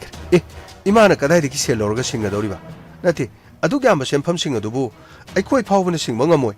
aduga imana kadai diki lorga senpham singa du singbi ga dorige mathang lakpada sen pigan iga haribasibu nati imabu marup asobaga phawrabro aikoi khangdani imabu marup ka yawbraba ima oida pada basingang na rugum siba kaidoge mi oina poklabadine khara sengba wasingang na bapai mi amana khangloi doba madugine kadar phadar tawdra wangang khotpa tawbase aidi ka hena pamjadi ma asengbo do dong hairagane sega maiga haibana madune na pai singba sungam loi dawda singba ngamgane haibu wafamdu kadai digino ni imana bo Imawi bema inkola se machet ama inaba tare kari haiba inkola se pitokhi ge doriba kari none hariba sibo moitamo tabira bro imana hariba wafam sibo tabira braiba as kai dorge rani yaragadi imaga nangal loichanoro ba ayangu ge holi sibo kari gi nati kari gi no ba na khoni ne yakriba nangi khonje na duga kari dorgi ma nati kai dorge ba imagi bungo binot masina tradi imagi atopa lambi amata leitre kari none haisibo masina taba topa lambi leitre habadi yum masi yolage inkol yolage haibasiru imana haibiri wafam sibo nati ima madubu kanage ayaba yorgano yum masi gon thokrabadi kamdaugo doribano ba ima tangai phadana ne ai khoibudi karino barada dum leirobadi ge ima punamaksi nachano pa atomana kamdaugo doriba nati inkol asi yon khrabadi kamdaugo dorige ba phareni ima khoini yon daba yadi harabadi yon kho adubu ima punamak munna dikhal madu tung koine chanaba yaro do boan na chano basu lebak nuksibani khun ngak libani haidina chatkibadi gi halaktiredana ni mayam di chalura basu halakpa yawri ma bu thiri bani haidina khoigi khatona thiba ya bu thirure thire khanglabadi makok laudana madu sulakti lebak ningba sadana araibana tini ma hojik tawgadori balan chathar liba lana sit loirab matungda makhoi punamak singa singa mathakte FIR panduna koi thiraktuna hui angawba thirakpudunu ne mayum dagi chingthok tuna hai awaba tarakhi dori bani ne matam maduda machin manawni mayambani mamani mapani sagai na taini hairuba matamda chingthok tuna matam maduda awaba tarakku matamdo ima yeng hojikti mina khulai oina sijanargane matam amatadi aini yadi haiduna makhoi noma phakkiba para haibdo nomadi soidana ngangkanima matam maduda makhoigi khudong thiningai kaya marum oirakadoribani aina siguma si tawguno haiduna mongonda aina kayar kana hairaba phawbada mana mayamba amana ngangni buwadu karigumba mutu mana lodene tawgadaba thabak amadi mana mamai onchindana tawde mana mase salloribani haiduna khara torami ok loribani haiduna khara torami aina mapalamda larik tamduna ringi matamdasu mateng panglibani haiduna tabak adu phanayam kanarami खरा खरा Imangi मतेंग पांगलम अदुना हौजिंगना मतम खरा लेर मतुंगदा थबक अदुदा माइ पुनो मंगमलक्तिने सुनिंद्रबदी हुमांग तानिंद्रबदी cell थोक्लोय हाबसि खंदिने आई थबक तौरे हादुना अखोय सिदा लेरिबो मयामसन एंगोद ओनसिदुना सुम सुमदुना चादुना लेरबदी ID करी ओइगदोरिये हा ID करी ओइगदोरिये आई इसागी फिरे फावबदा आईगी फिबम फाव सेंबलोइद्रि युम कई पानबगी लुहोंगबा मतुंग फावबगी मदुगी मतुंगदगी अंगांग यौसलपा मसिन आई गसी फावबदा करिगुम मत होनबा ngамदना लेरि हाइबसि इमुंगदा लेरिबो मयाम पुनमसिन खंगदुना लेरबो वाफमने अदु आई थबक तौरबनी दो हाइदन इमुंग मसिन लेरि मयाम पुनम आइना लोइनि येंगो हाइरबदी मा मदुदी आइसु कैसु ngमय इमा वाफम असि इमा यामना सांगदोकनारगुमसिदा योनगे हाइबिबा तारबसु मोई तामोगी सरुक्तुमा तंगदांगना Singhai हाइदनने खाकपिरो तंगाई Fadna lump ओनबगी मीसिंग ACO दगी करीदगिने कौरगने lump ओनथोक ओनसिन अदुम तौबिरगा मखोई तामोगी सरुक्तुनो थंबिरो अदुगा इमाना योनगदब सरुक्सिना अखोइगे थौबगी सरुक्तगिरा Imangi सरुक्तगिरा मदुदगी ओइना इमा खोइना फनबदो अदुम सेनबिरो करिनोनि नखोइना हारिबसिबो सेनफमसिंग अदुसु नंगी नहै तमदा सिजनकिबा सेनफमसिंग अदुबु मदु पुनमक्तु नंगना काउथोलगा ngасina nanaw nupagi lamdagi olo haibu wa haibu ngamlaba ima aibu fatana sulogam tasengna harabadi inkol si yoning de haven inkol si yondana nabagi dama karino khara sinaga do busu aidi hauji hauji ingonda share thoktabani na aidi share potopangam puno maksing ase aikhoi gi thauba laklabadi puno makhangada imung asida nomada khars kya chali sen thong kayam sang tha amada saliba mai gi bil aduga chaba thakpadagi cheng hawai gas tauriba mayam poyeng chaing lekai gi doina saliba senba thuma mayam singasi तोलो मसासिदगी लोइने सलिबा ngakta मसी पुनमक्सिंग असि मा खोइना करिसु लेतना खनबा अदुगा संखिबा सेनफम खरदुबु आइना पुथोकदबनि हायरेदना इंगोंदा gate लाउना नमसलगा मदु यादरगा इंखोन योनगे अदुगा पुनमक्सिंग अदु आइगी हेतमदा संखिबनि आइगी दनि हायदुना आइगी लमगी Serug योन थोलगा थौबगी Serug खाके हाबिरिबदि माना हारिसे Imangi बुंगो बिनो पुनमक असि लेरिबि इंखोलदुदगी मसेत अमा इमानाने तामंगी माकी लौगदब सेनफम अदुगने खरा इनगे तौबन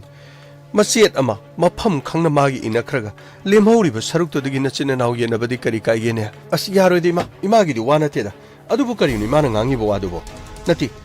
युम पालकपगी सेनथुम मसाना लोहोंगजबगी पोयेंग सायेंग इमुंग मनुंगी सेनथुम चलिबा तौरिबा खोलिबा मया मसिदगिने अंगांग नासलपगी स्कूलगी करिगे अदुगी मयाम पुनमक्सिंग असि संगनिबा खोलिबा तौरिबा मयाम लोइन इमा खोइना करिमदा खनबिद्रब माली इमाना सिनबिरगे हाइब्रो थामगी तोलबसे इमादा लोइना पिसलगी मसी मयामसु इमाना लोइना सिनबा ngamgadraba इमा अखोइबु लाना लौबिगनो तंगाई फदबनी तौदबि यादबनी अखोइना तौरिबा सिंगसे अदुबु अदुक याम सेनफम सिंग अदुदी इमा खोइसु मसा सेमदा संगिबा सेनफमबु मसादगी पैसा ओइना थौनबरनी इमागी बेमरानी आइदि मदुमक हाइबा नतेनी हौजिक लेरिबा फिबम असिदा नखोइना ngamlagana नखोइना करी करीनो खरा तोफम थोक्तबरानी यिंगोय ननाव नुपादसु कुन ngakpani haiduna satkhibadagi halaktre aibu kari taw haibano yum masida lakpa matam tattana sumna sen thoba lakpadu aisu hainaba natene aisu taba ngamba natene nakhoina karigino nakhoina aigi awabasi khangdribasibo khangde ma imana ne thokpa toro law moi tamo changchilo law se kari kana na ba inkhon yon gani na masidaida inkhon yolaga mache phaktana migi marane loina singkhrabadine phanadum pharabani जंगल दने उचे वयादनो कोई पाई दने लेने नब Lao Tzu संगसे Lao Tzu थबक यामना थेंख्रे आई मीगिने सकोब म सकदबनी आई थिनजु थिलंगदबनी office का थेंखरनी लाओबा अमुक्ता लाओ सोमदा लाओ इमा वेबेमा चुमी मौना हाइबा आइना करी खंगमनी हाइबगे आइदि करी सु खंगम नथि आइदि अहल ओइरबनी चुमी ममा मपानने मचागिदमक तौफम थोपा पुनमक तौगदबन मसा सिंग अदुना हयेंग मखोइना खरा साफरगलबति इमुंग मनुंगी सिगुंबा अवानाद खजिक्तंग मतेंग पांगदर खंदुना हाइबन अदुबो करिसु काइति इंखोलसे इपुरोइबन थमलमबन आई ngamnaba honagan इंखोलसिदगी आइना हाइबति मसेत नमतंग पिथोखरगा लेहौरिबदुनु मचिन मनाव येना चरब सो हाइदुना आइना खल्लुबन अदुबु तंगाई फद्रबति मनाव नुपा थौबगी सरुक्तगी पीबा तारेदना इमागी बुंगो थौबा 오이수 오이로이더보다 멍멍 마사리 그리수 까나로이더보다 ꯑꯩꯈꯣꯏꯅ ꯉꯜꯂꯤꯉꯩꯗ ꯃꯈꯣꯏꯕꯨ ꯄꯔꯥ ꯇꯥꯛꯄꯤꯍꯧꯗꯕ ꯃꯈꯣꯏꯕꯨ ꯅꯤꯡꯊꯤꯅ ꯇꯝꯕꯤꯍꯧꯗꯕꯗꯒꯤ ꯊꯣꯛꯈꯤꯕ ꯑꯆꯨꯝꯕꯅꯤ ꯊꯧꯕ ꯑꯩꯈꯣꯏꯅ ꯄꯪꯁꯤꯟꯗꯨꯅ ꯂꯩꯔꯨꯗꯦ ꯉꯁꯤ ꯑꯩꯈꯣꯏꯅ ꯊꯥꯡꯂꯤꯕ ꯈꯣꯡꯊꯥꯡꯁꯤ ꯈꯔ ꯊꯦꯡꯃꯜꯂꯕ ꯌꯦꯡꯉꯨꯅꯦ ꯍꯪꯒꯠꯂꯒ ꯑꯩꯈꯣꯏ ꯅꯤꯡꯁꯤꯡꯗꯨꯅ ꯌꯦꯡꯁꯤꯅꯦ ꯉꯁꯤ ꯐꯥꯎꯕꯗ ꯃꯈꯣꯏꯒꯤ ꯄꯦꯔꯥꯃꯤꯂꯤꯇꯔꯤ ꯐꯣꯔꯁꯀ ꯑꯃꯠꯇ ꯅꯣꯡꯃꯩ ꯀꯥꯞꯅꯕ ꯑꯗꯨꯒ ꯃꯈꯣꯏꯒꯤ ꯃꯈꯨꯠꯇ ꯁꯤꯕ ꯑꯃꯠꯇ ꯌꯥꯎꯗꯦ ꯑꯩꯈꯣꯏꯒꯤꯅ ꯃꯤꯆꯝꯗꯒꯤ ꯍꯧꯔꯒ ꯈꯔ ꯂꯥꯜꯍꯧꯕꯒ ꯃꯔꯤ ꯂꯩꯅꯖꯔꯨꯕ ꯆꯦꯟ ꯆꯣꯡꯕ ꯈꯔ ꯌꯥꯎꯖꯔꯨꯕ ꯃꯄꯨꯡ ꯐꯥꯅ ꯕꯦꯁꯤꯛ ꯇ꯭ꯔꯦꯅꯤꯡ ꯐꯪꯕꯁꯨ ꯅꯠꯇꯕ ꯃꯔꯩꯕꯥꯛ ꯅꯨꯡꯁꯤꯕ ꯈꯔꯒ ꯆꯦꯟ ꯆꯣꯡꯗꯨꯅ ꯌꯥꯎꯔꯕꯁꯨ ꯐꯥꯕꯤꯔꯒ ꯍꯥꯠꯄꯤꯈꯤ ꯑꯗꯨꯒ ꯈꯔ ꯑꯃꯅ ꯁꯨꯡꯌꯥꯎ ꯌꯥꯎꯖꯗꯕ ꯆꯤꯡꯅꯩ ꯍꯥꯏꯕꯗꯒꯤ ꯃꯈꯣꯏꯕꯨ ꯅꯝꯗꯨꯅ ꯐꯥꯕꯤꯔꯒ ꯃꯁꯥꯗ ꯌꯥꯎꯕ ꯁꯦꯜ ꯊꯨꯝ ꯈꯔ ꯂꯧꯍꯧꯔꯒ ꯃꯄꯨꯟꯁꯤ ꯑꯣꯟꯅꯈꯤꯕ ꯀꯌꯥꯃꯔꯨꯝ ꯀꯌꯥꯅꯣ ꯃꯁꯤꯡ ꯑꯃꯨꯛꯇ ꯌꯦꯡꯉꯨ 1,594ꯒꯤ ꯃꯊꯛꯇ ꯃꯁꯤꯒꯤ ꯃꯅꯨꯡꯗ ꯑꯩꯈꯣꯏꯒꯤ ꯌꯦꯡꯅꯔꯤꯕ ꯐꯨꯔꯨꯞ ꯑꯁꯤꯒꯤ ꯃꯤꯑꯣꯏ ꯑꯃꯠꯇ ꯌꯥꯎꯗꯦ ꯃꯁꯤꯒꯤ ꯃꯅꯨꯡꯗ ꯃꯩꯇꯩ ꯄꯥꯡꯒꯜ ꯑꯃꯗꯤ ꯅꯥꯒꯥꯒꯤ ꯏꯆꯤꯟꯅꯥꯎꯁꯤꯡ ꯅꯠꯇꯅ ꯑꯇꯣꯞꯄ ꯀꯅꯥ ꯑꯃꯠꯇ ꯌꯥꯎꯗꯦ ꯃꯔꯩꯕꯥꯛꯀꯤꯗꯃꯛꯇ ꯃꯁꯥꯒꯤ ꯁꯣꯚꯔꯦꯟꯇꯤ ꯐꯪꯅꯅꯕ ꯊꯦꯡꯅꯈꯤꯕ ꯂꯥꯟꯐꯝꯁꯤꯡꯗ ꯉꯁꯤ ꯐꯥꯎꯕꯗ ꯊꯋꯥꯏ ꯀꯠꯈꯤꯕꯁꯤꯡꯗꯤ ꯇꯣꯉꯥꯟ ꯐꯨꯔꯨꯞꯁꯤꯡꯗ ꯌꯥꯎꯔꯒ ꯉꯁꯤ ꯐꯥꯎꯕꯗ ꯃꯈꯣꯏꯒꯤ ꯐꯨꯔꯨꯞꯀꯤ ꯃꯤ ꯑꯃꯠꯇ ꯌꯥꯎꯗꯕꯒꯤ ꯃꯔꯝꯁꯤ ꯑꯗꯨꯒ ꯃꯈꯣꯏꯅ ꯁꯨ ꯆꯠꯅꯗꯨꯅ ꯂꯩꯔꯒ ꯃꯈꯨꯠꯇ ꯈꯨꯠꯂꯥꯏ ꯄꯥꯏꯔꯒ ꯃꯤꯌꯥꯝꯗꯒꯤ ꯐꯣꯡꯅ ꯁꯦꯜ ꯅꯤꯕ ꯑꯗꯨꯒ ꯈꯨꯠ ꯊꯥꯅꯗ꯭ꯔꯕꯅꯤꯅ ꯄꯦꯔꯥꯃꯤꯂꯤꯇꯔꯤ ꯐꯣꯔꯁꯀ ꯃꯈꯣꯏ ꯃꯁꯦꯟ ꯐꯝꯃꯤꯟꯅꯗꯨꯅ ꯀꯣꯏꯁꯤꯟꯗꯨꯅ ꯆꯥꯃꯤꯟ ꯊꯛꯃꯤꯟꯅꯗꯨꯅ ꯂꯩꯔ ꯃꯇꯨꯡꯗ ꯉꯁꯤꯗꯤ ꯃꯈꯣꯏꯅ ꯏꯟꯁꯤꯟꯗꯨꯅ ꯑꯩꯈꯣꯏꯒꯤ ꯏꯊꯛꯇ ꯂꯥꯟ ꯍꯧꯅꯅꯕꯒꯤꯗꯃꯛ ꯆꯠꯊꯔꯛꯈꯤꯕ ꯂꯥꯂꯣꯡꯁꯤꯡꯅ ꯂꯣꯏꯅꯅ ꯉꯁꯤꯁꯨ ꯑꯗꯨꯃꯛ ꯆꯠꯊꯗꯨꯅ ꯂꯩ ꯕ꯭ꯂꯣꯀꯦꯠ ꯇꯧꯅꯤꯡꯉꯦ ꯇꯧꯕ ꯕ꯭ꯂꯣꯀꯦꯠ ꯍꯥꯡꯅꯤꯡꯉꯦ ꯍꯥꯡꯕ ꯁꯦꯜ ꯂꯩꯇ꯭ꯔꯒꯅ ꯕ꯭ꯂꯣꯀꯦꯠ ꯍꯦꯛ ꯍꯥꯡꯕ ꯃꯈꯨꯠꯇ ꯁꯦꯜ ꯈꯔ ꯄꯥꯏꯔꯒꯅ ꯕ꯭ꯂꯣꯀꯦꯠ ꯍꯦꯛ ꯇꯧꯁꯤꯟꯕ ꯃꯗꯨꯗꯒꯤ ꯁꯦꯜ ꯍꯦꯛ ꯂꯩꯔꯛꯇ꯭ꯔꯒꯅ ꯕ꯭ꯂꯣꯀꯦꯠ ꯍꯥꯡꯕ ꯇꯁꯦꯡꯅ ꯃꯈꯣꯏꯒꯤ ꯆꯥꯛꯊꯥꯛ ꯑꯁꯤ ꯑꯩꯈꯣꯏꯅ ꯄꯤꯔꯤꯕꯅꯤ ꯍꯥꯏꯕꯁꯤ ꯃꯈꯣꯏꯅ ꯀꯥꯎꯏ ꯑꯩꯈꯣꯏ ꯑꯁꯦ ꯃꯈꯣꯏꯒꯤ ꯆꯥꯛꯊꯥꯛ ꯈꯨꯜꯂꯤꯕ ꯑꯗꯨꯒꯨꯝꯕ ꯀꯥꯡꯂꯨꯞ ꯑꯃꯅꯤ ꯍꯧꯖꯤꯛꯀꯤ ꯑꯅꯧꯕ ꯈꯣꯡꯊꯥꯡ ꯑꯃꯒ ꯂꯣꯏꯅꯅ ꯊꯥꯡꯖꯤꯜꯂꯤꯕꯁꯤꯡ ꯑꯁꯤꯗ ꯃꯁꯤꯗꯒꯤꯗꯤ ꯃꯈꯣꯏꯁꯨ ꯁꯣꯏꯗꯅ ꯈꯪꯂꯒꯅꯤ ꯀꯥꯡꯂꯨꯞ ꯑꯁꯤꯗꯤ ꯍꯧꯕ ꯌꯥꯗꯦꯅ ꯀꯥꯡꯂꯨꯞ ꯑꯁꯤꯗ ꯍꯧꯔꯕꯗꯤ ꯑꯩꯈꯣꯏ ꯈꯨꯗꯣꯡꯊꯤꯕ ꯅꯪꯉꯤꯅ ꯃꯁꯥꯅ ꯄꯔꯥ ꯑꯗꯨ ꯇꯝꯅꯅꯕꯒꯤꯗꯃꯛꯇ ꯑꯩꯈꯣꯏꯅ ꯃꯈꯣꯏꯕꯨ ꯄꯔꯥ ꯑꯁꯤ ꯑꯃꯨꯛꯀ ꯍꯦꯟꯅ ꯆꯦꯠꯁꯤꯟꯅ ꯇꯝꯕꯤꯕꯒꯤ ꯃꯊꯧ ꯇꯥꯏ ꯌꯦꯡꯉꯨ ꯑꯗ ꯕꯪꯀꯔꯁꯤꯗ ꯁꯣꯝꯗ ꯊꯣꯛꯂꯛꯏ ꯅꯥꯀꯟꯁꯤ ꯉꯔꯥꯡ ꯀꯥꯞꯂꯝꯃꯒ ꯆꯪꯈꯤꯕꯁꯤꯡ ꯑꯗꯨꯒ ꯃꯁꯤ ꯅꯣꯡꯉꯥꯜꯂꯝꯗꯥꯏꯗ ꯃꯤ ꯃꯔꯣꯜ ꯑꯃ ꯁꯤꯟꯈ꯭ꯔꯦ ꯑꯩꯅ ꯈ꯭ꯋꯥꯏꯗꯒꯤ ꯉꯛꯂꯤꯕꯗꯤ ꯊꯧꯕ ꯃꯈꯣꯏꯒꯤ ꯃꯔꯨ ꯃꯌꯥꯝ ꯃꯈꯣꯏꯒꯤ ꯅꯣꯡꯃꯩ ꯃꯌꯥꯝꯁꯤ ꯀꯗꯥꯏꯗꯒꯤ ꯂꯧꯕꯅꯣ ꯁꯤ ꯃꯉꯥꯜ ꯃꯈꯣꯏꯒꯤꯗꯤ ꯋꯥꯠꯄ ꯂꯩꯇꯦ ꯃꯈꯣꯏꯒꯤꯗꯤ ꯐꯟꯗꯤꯡꯅꯤ ꯑꯩꯈꯣꯏꯒꯤꯗꯤ ꯀꯅꯥꯒꯨꯝꯕ ꯑꯃꯒꯤ ꯐꯟꯗꯤꯡ ꯌꯥꯎꯕ ꯅꯠꯇꯦ ꯏꯔꯩꯆꯥꯁꯤꯡ ꯑꯗꯨꯒ ꯃꯔꯩꯄꯥꯛ ꯅꯨꯡꯁꯤꯕ ꯃꯤꯑꯣꯏ ꯈꯔ ꯂꯝꯗꯝ ꯑꯁꯤꯗ ꯑꯩꯈꯣꯏꯕꯨ ꯁꯧꯒꯠꯄꯤꯕ ꯈꯔꯅ ꯌꯣꯛꯈꯠꯄꯤꯕ ꯅꯠꯇꯅ ꯑꯩꯈꯣꯏꯒꯤꯗꯤ ꯀꯔꯤꯁꯨ ꯂꯩꯇꯦ ꯌꯦꯡꯉꯨ ꯆꯦꯛꯁꯤꯟꯅꯔꯦ ꯉꯥꯏꯈꯣ ꯑꯁꯣꯝꯒꯤ ꯁꯥꯏꯗ ꯈꯔ ꯑꯃ ꯀꯥꯈꯠꯈ꯭ꯔꯦ ꯀꯗꯥꯏ ꯑꯁꯣꯝ ꯅꯥꯀꯟ ꯀꯥꯈ꯭ꯔꯦ ꯑꯁꯣꯝꯒꯤ ꯁꯥꯏꯗ ꯌꯦꯡꯉꯨ ꯃꯔꯨꯞꯁꯤꯡ ꯆꯦꯛꯁꯤꯟꯅ ꯂꯩꯔꯣ ꯑꯩꯈꯣꯏ ꯌꯦꯟꯅꯕꯅ ꯂꯟꯗꯥꯔꯛꯀꯗꯧꯔꯦ ꯆꯦꯛꯁꯤꯟꯅ ꯂꯩꯌꯣ ꯂꯥꯎ ꯁꯣꯝ ꯅꯥꯀꯟꯗ ꯂꯥꯎ ꯁꯣꯝꯗ ꯄꯥꯛꯊꯔꯒ ꯆꯠꯂꯨꯅꯤ ꯈꯔ ꯄꯥꯛꯊꯣꯡꯅꯦ ꯀꯥꯞꯆꯔꯦ ꯑꯩꯅ ꯍꯥꯏꯗ꯭ꯔꯥ ꯑꯩꯈꯣꯏꯒꯤ ꯂꯥꯜꯍꯥꯕꯁꯤꯡ ꯈꯨꯠ ꯊꯥꯔꯣ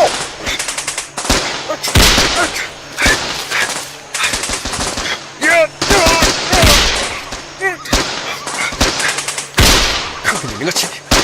ꯅꯈꯣꯏ ꯄꯨꯝꯅꯃꯛ ꯇꯨꯝꯅ ꯍꯥꯠꯀꯗꯕ ꯄꯥꯅꯤꯀꯣ ꯁꯣꯝ ꯈꯔ ꯄꯥꯛꯊꯣꯛ ꯑꯁꯣꯝ ꯅꯥꯀꯟꯗ ꯆꯣꯡꯉꯨꯁꯤ ꯑꯩꯈꯣꯏꯒꯤ ꯃꯔꯨ ꯂꯧꯕ ꯆꯠꯈꯤꯕꯁꯤꯡ ꯑꯗꯨꯁꯨ ꯍꯧꯖꯤꯛ ꯐꯥꯎꯕ ꯂꯥꯛꯁꯤꯜꯂꯛꯇ꯭ꯔꯤ ꯃꯈꯣꯏ ꯂꯥꯛꯁꯤꯜꯂꯕꯗꯤ ꯈꯔ ꯅꯨꯡꯉꯥꯏꯒꯗꯕꯅꯤ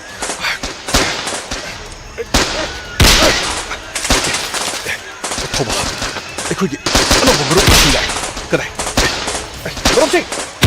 ꯈꯔ ꯄꯥꯛꯊꯔꯣ ꯀꯔꯤꯁꯨ ꯋꯥꯔꯣꯅ ꯍꯧꯖꯤꯛꯇꯤ ꯑꯩꯈꯣꯏꯒꯤ ꯃꯔꯨꯞ ꯑꯃꯗꯤ ꯃꯔꯨꯞꯁꯤꯡ ꯂꯥꯛꯂꯕꯅꯤꯅ ꯑꯩꯈꯣꯏ ꯍꯦꯟꯅ ꯋꯥꯔꯔꯣꯏ ꯁꯣꯝꯗ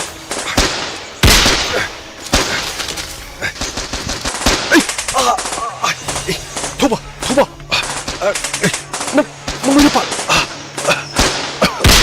ꯃꯥꯂꯦ ꯀꯔꯤꯁꯨ ꯇꯧꯔꯣꯏ ꯑꯩ ꯀꯔꯤꯁꯨ ꯇꯧꯔꯣꯏ ꯌꯥꯔꯣꯏ ꯂꯥꯎ ꯃꯔꯨꯞꯁꯤꯡ ꯂꯥꯎ ꯁꯣꯝꯗ ꯑꯝꯇ ꯊꯧꯕꯁꯦ ꯅꯣꯡꯃꯩꯅ ꯄꯥꯜꯂꯦ ꯀꯗꯥꯏ ꯌꯥꯝꯕ ꯑꯩꯈꯣꯏ ꯑꯝꯇ ꯁꯧꯒꯠꯆꯒꯦ ꯁꯣꯝꯗ ꯌꯥꯅꯤ ꯃꯥꯂꯦ ꯑꯩ ꯀꯔꯤꯁꯨ ꯇꯧꯔꯣꯏ ꯌꯥꯗꯦ ꯅꯪꯕꯨ ꯃꯐꯝ ꯑꯁꯤꯗ ꯄꯨꯊꯣꯛꯅꯕ ꯍꯣꯠꯅꯁꯤ ꯂꯥꯎ ꯃꯔꯨꯞꯁꯤꯡ ꯑꯝꯇ ꯄꯥꯏꯁꯤ ꯃꯔꯨꯞꯁꯤꯡ ꯐꯪꯒꯅꯦꯕ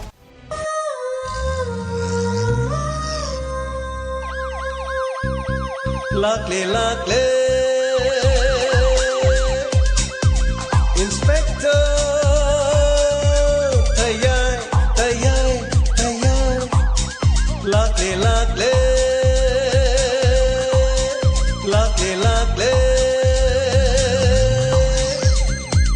Inspector Tayay Uthanaba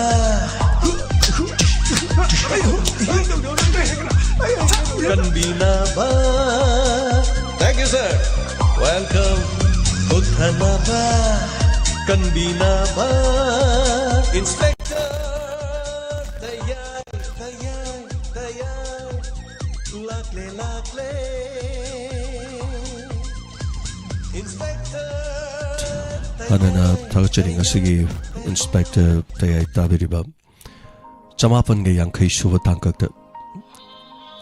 Amarom the Yamna Tagachari Yam Episode Chamapan Ga Yankai Sujalak Bahibadari Tankak Asumna Kangodi Corona Manung Dagi Horokiba 2020 Dagi Sumaina Matang Lakiba Episode Nasidi Chamapan Ga Yankai Suri Masigi the Makan with the Nungai was Subhunduk Jerry Hana the internet Yaring Imitamna Tankak give a wahong pahong tozadana Yamna Nungai Funduk Jaba later Manedu Lepaki Uiba Hosik di Nungai Fong Kangdava Tangdu Leitadava Sine Koisu Nungai Adumak He Haudre Adumakpu Punamakpu Hanana Tagachari Diga Nasigi Tanka Kamdo Bibagi Tabira Matung the comment Machamatang Bibiramu Atongi comment Pavana Ekoi the Puning Yam the Togachi Hazabawari Kaya Ekoi Makatana Izaningi Mihangi the Magdalo Kaya Hena Tozaningi acting Hena Toningi Hena Fazabawari Kaya Marum Potokni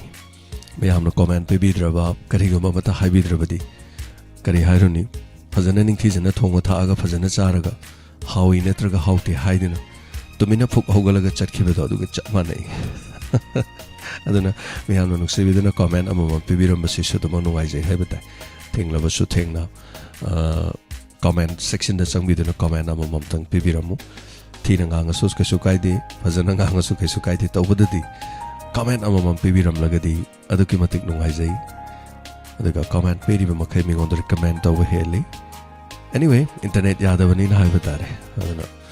Makadas comment if you never so partly was a gandhi. Matam Sweden la King Matamadungai Batab. Thank you so much, Mo Fatavis Havia Mali and Tapirigonita, no Tombom. Thank you so much, Mo Fatavis House Mayamno. I am a Matam Dum Tagat. Thank you. Pyroism Remola Tagacheri, Briokomar Yum Kaibam, a Sigi Pishotava the Nuaina Tapiva, Tagacheri Kunjarani deving a Sigi Wari Puning Noxiri, Natapira Potagacheri Arundenti for Processing Center. The Chasirani Mashnam, Tagacheri at the Namanjuri, Nasi Yam Tingi, Nai with the Yamawaina Tapire. Oro Bibia did at Namanjuri, Pung Taragani toy the home and upon Zavani, Pung Tarani toy power the Warima Pung Suma Pakide. Adudagi amok wari amok irak pa haibatare aduga ngasi sedum editing ju yang kan ba haibatare ima amobi gi video amok sembagi adagi chanupi Vidya Lakshmi gi sanaba national game da sanaba da magi phagan khu kai bedo to bim sa du gi magi video mate ma so thaga chabane no mayam kesu yeng video su sigumagi mateng gumagi kari gumagi adu kaisu kai de mayam da kitang Mai Mateng La Adi na Quina Tozavane, the Puningi Warol, the Quidi Utkarlore, the guy Quigi Mayama Lazy, a Puchen Chow of a Hibatareko, Mayam Changakana, Donars Lazavanina, Pachama Chama kind of it. The Chaldugi, Chadugi Magi, sing the ligament Tatpado, Magi Mateng Soydin Pangani, Mangasi, Delhi the Chatkre, Flight Tonga Duga, Magi, Delhi the Lading Eda, Magi, Operation Tawugi Hibatare. Person Tauker Matung de Koi Magi Yam the Yang na Mateng Krapang Jagani,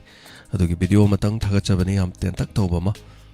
Dugi Shembane, Adagi Imam Bigi Shembane, Aduga Nomina Panba